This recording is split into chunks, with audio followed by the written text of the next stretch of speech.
Hey guys, Jeff the Nature Guy. Beautiful day here in Montana. You gotta love springtime here in this state.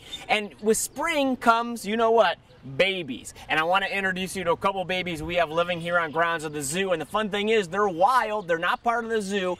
The baby ducklings. And who doesn't love a baby duck? Look at how cute these little guys are. Now, a couple things about baby ducks. Usually, they're going to be with mom for about 2 months until they start flying. After those 2 months, once they get their feathers and their wings in and they start flying, they will either stay with mom for upwards of another year or leave and be on their own. That's really dependent on the duck itself and whether or not it feels comfortable leaving. But a couple things I want you to note about these particular babies. It's kind of an interesting group of birds here because they're actually on their own, which is weird. And right now you can actually see mom really isn't anywhere around. She's sitting on a nest behind me right now, but the babies are kind of out doing their own thing, and that's kind of rare for mom birds to kind of let their babies do what they want, especially ducks. Because what happens when baby ducks are born, they're what we call imprinted on mom. That means when they get out of their egg, they see mom and they're like, ooh, there's mom, and I'm going to stick with mom. It's an instinct that they stick with mom for safety. Well, for some reason, that didn't seem to happen with these babies. In fact, look at this. There's one walking out in the grass right now,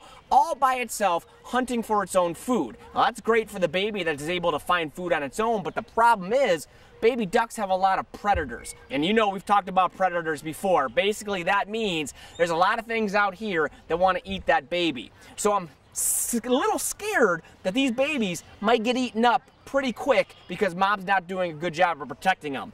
And I can't really tell you why that is. It's kind of a unique and strange instance. The only good news is, because these babies are so good on their own, maybe they can even defend themselves. We'll keep our fingers crossed. Now, time for a big scientific word. Ducks, when they're born, they're called precocial. That's a big, crazy, giant science word. That means that when they're born, they can take care of themselves. Now, they still need mom, like I said, for protection, but they're born with their eyes open, they're able to find food, and they're able to swim all by themselves, which is a pretty cool thing. And by the way, these ducks are called mallards. You can tell because the dad has that green head. The mom is that more brown color that allows her to hide, of course, to protect those babies. But mallards are found all over the world. And here in Montana, they are not migratory. They will actually live here year-round, even in the wintertime. Cool birds, and the babies, even cooler. Guys, until next time, I'm Jeff the Nature Guy here at ZooMontana.